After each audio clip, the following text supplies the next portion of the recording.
किसी को दहेज देके आपकी बेटी को उन्हीं के घर भेज रहे हो उनकी गुलामी करने के लिए, तो आप पेरेंट्स होके, आप माँ बाप होके बेटी के दुश्मन बन रहे हो।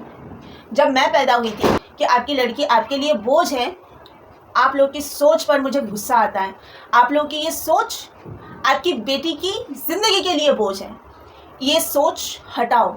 ऐसी सोच अगर आप लड़कियों के पेरेंट्स रखते हो ना, तो आप लोग आपकी बेटी के लिए बोझ हो, बेटी की ज़िंदगी के लिए आप लोग बोझ हो। आप लोग की ये सोच आपकी बेटी की ज़िंदगी के लिए बोझ है। जो पैसा आप लोग दहेज वहेज शादी के लिए इकट्ठा करते हो बेटी के, वो पैसा उसका करियर बनाने में लगाओ, उसको आगे बढ़ाने में लगाओ, उसका फ्यूचर बनाने में लगाओ।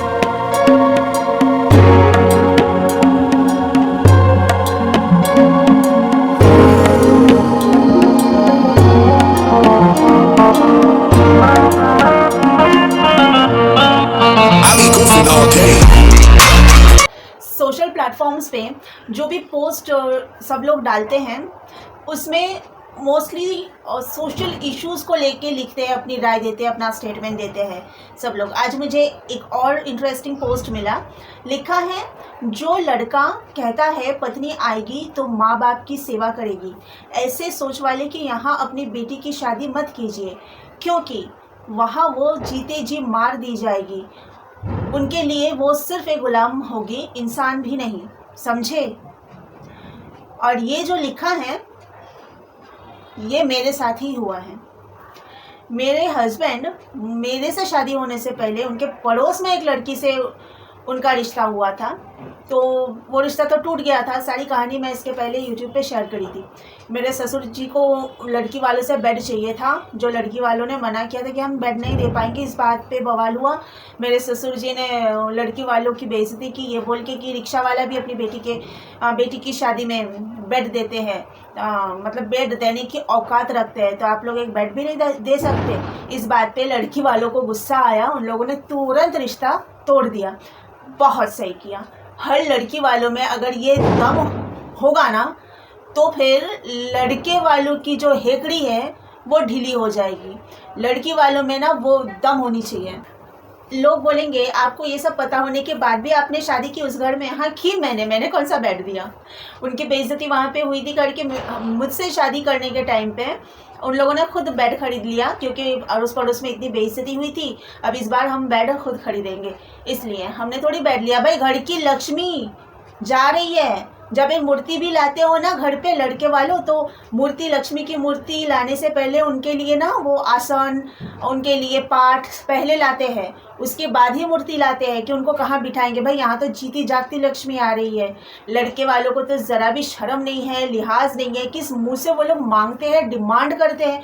मुझे मतलब समझ में नहीं आती है, मुझे सोच के ही शर्म आती है कि कैसे मांगते हैं। इनको ज़रा भी होता है ना एक सेल्फ रिस्पेक्ट जिनमें होती है ना, वो लोग इस तरह का काम नहीं करते कि हम अपने घर की लक्ष्मी ला रहे हैं और उनके लिए उनके सोने के लिए एक बेड तक हम नहीं ले सकते।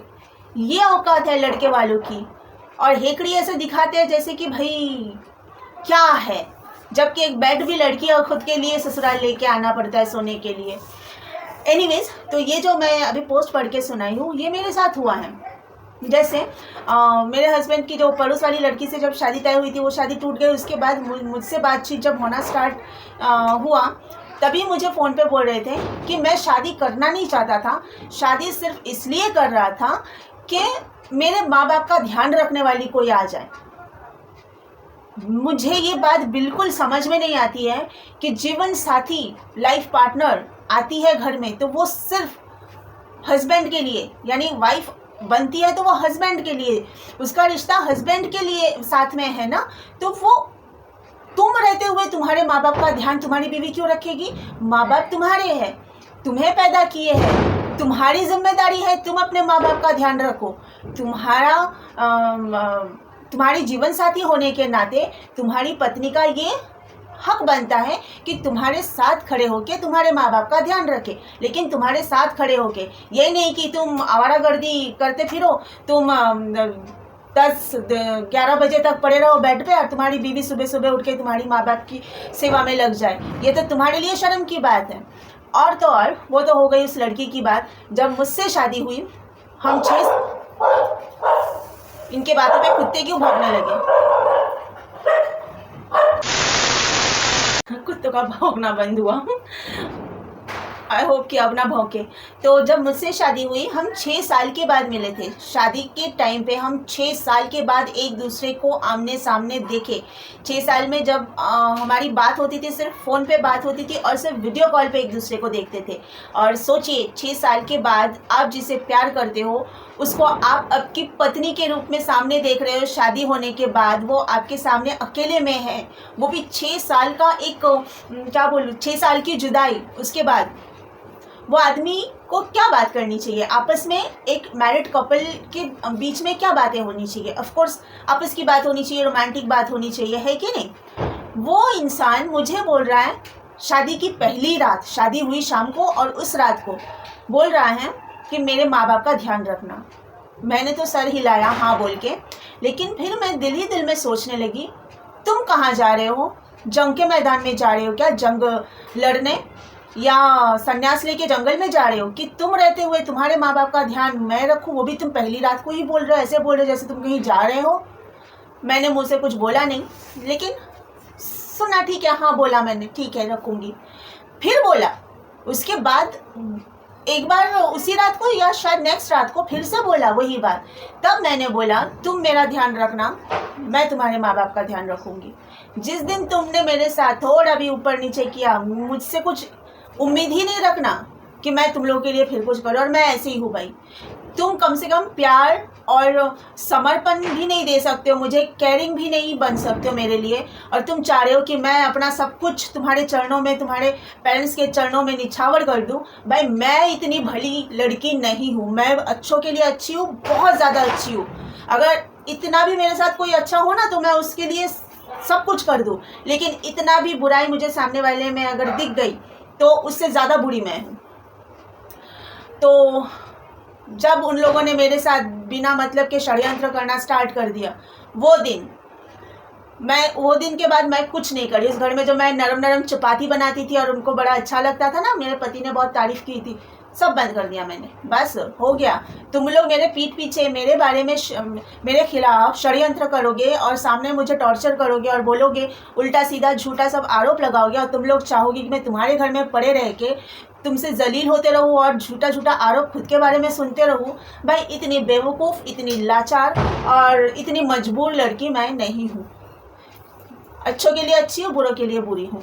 तो ये जो पोस्ट है ना, ये हर लड़की वालों के लिए है, लड़की के माँ बाप के लिए है, कि आपकी लड़की, जो लोग आप लोग सोचते हो कि आपकी लड़की आपके लिए बोझ है, आप लोग की सोच पर मुझे गुस्सा आता है। आप लोग की ये सोच आपकी बेटी की ज़िंदगी के लिए बोझ है, ये सोच हटाओ। ऐसी सोच अगर आप लड़कियों के पेरेंट्स रखते हो ना, तो आप लोग आपकी बेटी के लिए बोझ हो, बेटी की ज़िंदगी के लिए आप लोग बोझ हो। आप लोग की ये सोच आपकी बेटी की ज़िंदगी के लिए बोझ है। जो पैसा आप लोग दहेज वहेज शादी के लिए इकट्ठा करते हो बेटी के, वो पैसा उसका करियर बनाने में लगाओ, उसको आगे बढ़ाने में लगाओ, उसका फ्यूचर बनाने में लगाओ, उसका करियर बनाने में लगाओ। उसी पैसों से बेटी का फ्यूचर बनाओ, उसका करियर बनाओ। वो पैसा आप किसी को दहेज देके आपकी बेटी को उन्हीं के घर भेज रहे हो उनकी गुलामी करने के लिए, तो आप पेरेंट्स होके, आप माँ बाप होके बेटी के दुश्मन बन रहे हो। जब मैं पैदा हुई थी, मेरी मम्मी ने ये सोचा था कि मेरी बेटी पहले अपने पैरों पे खड़ी होगी, खुद के लिए कमाएगी, उसके बाद ही शादी जब होना तब होगी, और वो उन्होंने किया। आज मेरे ससुराल वालों ने कोशिश किया था मुझसे गुलामी करवाने की, मैं वहाँ से निकल आई, मुझे जलील किया, मुझ पे टॉर्चर किया, जो किया वो तो मैं जानती हूँ, कितनी तकलीफ़ मैं वहाँ झेली। लेकिन वहाँ से निकल आने के बाद आज मैं मेरे घर में रानी बन के रह रही हूँ। यहाँ पे कोई गुलामी नहीं करवाता मुझसे। मैं इसलिए निकल आई और इसलिए मैं हिम्मत करके निकल आ पाई, क्योंकि मुझे पता है कि मैं अपने पैरों पे खड़ी हूँ, मेरा करियर बना हुआ है। मैं वहाँ से निकल के मुंबई आ जाऊँगी तो मेरे लिए मेरा काम इंतज़ार कर रहा है। तो मैं दूसरों के घर में पड़े पड़े उनसे जलील होके, उनकी गुलामी करके, 2 वक्त का खाना वो लोग दे रहे हैं तो मुझे ये सुना रहे कि तुम खाते हो यहाँ, तुमको इनका सुनना है, मेरे माँ बाप का सुनना है, मेरी माँ इस घर की मालकिन है, इनका सुनना है। ऐसा नहीं कि मैं उनका सुन नहीं रही थी, उनके बोलने पे उठ बैठ रही थी, उसके बावजूद भी ऐसा सुनना किसको मंजूर होगा? इतनी घटिया बात कोई कर रहा है अपनी बीवी के लिए, किसको मंजूर होगा? भाई मुझे नहीं सुनना है। तुम्हारे माँ बाप के ना नखरे मुझे नहीं झेलना है, स्पेशली बाप के नहीं बोलूँगी, तुम्हारी माँ के नखरे मुझे नहीं झेलने हैं। इतनी लाचारी नहीं है, मैं बार बार एक ही बात बोलती हूँ, कोई लाचारी नहीं है। मैं वहाँ से निकल आई, आज अपने पैरों पे खड़ी हो करके मुझ में वो हिम्मत बनी कि मैं वहाँ से निकल आ पाऊँ। ठीक है, तो अपनी बेटी को भी वही हिम्मत दीजिए, उसको उसके पैरों पे खड़ी होने दीजिए। उसके बाद शादी सेकंड ऑप्शन है, वो सेकेंडरी चीज़ है, उसको प्राइमरी चीज़ मत बनाइए। आपकी बेटी की पूरी ज़िंदगी का सवाल है ये। उसको अपने पैरों पे खड़ी होने दीजिए, उसका करियर बनाइए। पैसा अगर आप जमा कर रहे हो बेटी के लिए तो बेटी के करियर बनाने में उसको यूज़ कीजिए।